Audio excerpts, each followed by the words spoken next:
Alright, now we've done patting dry the rack lamb. Okay, I'm going to go to the pan, turn it on high, olive oil from Ralph's, look at that. Doesn't have to be fancy. Make sure that's nice and hot. Down. Now this has been sous vide in the cooler in a bath of water for an hour and a half. You can do it for 2 hours, you can do it for 2.5 hours, you can do it for 3 hours. It's going to cook the same as long as the temperature in the water is constant.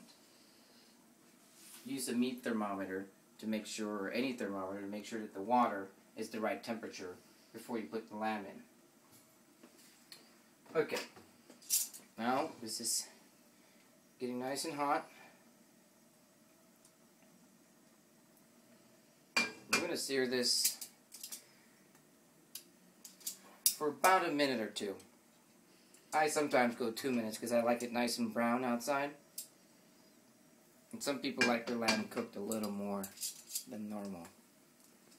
Oh, this is my scalloped potatoes. We'll do that recipe next time, but that's a lot more labor intensive. Okay, olive oil is smoking, rack of lamb going in.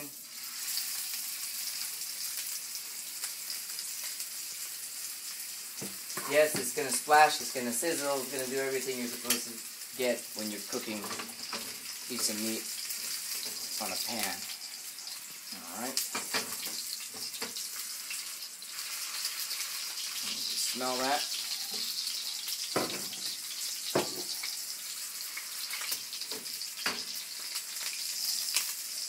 Now this is seasoned French rack of lamb. You'll find it in the freezer section of Trader Joe's, and sometimes you have to dig for it. Some Trader Joe's don't have it,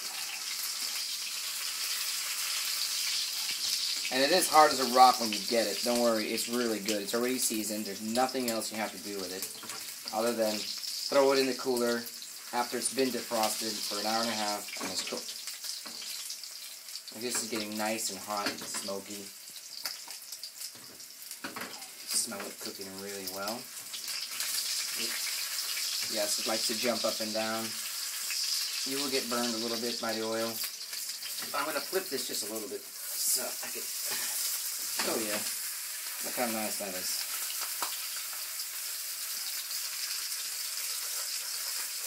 Equal opportunity cooking. You have to cook it at the other side as well. We'll turn the fan on, get a little smoky. And you can turn the heat down just a little bit instead of just high heat. Simple recipe. Yeah, it took an hour and a half to cook, but it's cooked the way you would normally get it in some of the high-end fancy restaurants. Sous vide stuff. Sounds fancy. But you know what? Once we cut this open, it's going to be even inside. I'm cooking it a little bit more than normal.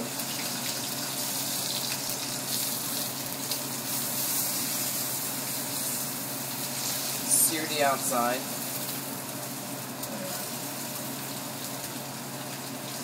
Locking in the juices. Alright, now it's time to cut.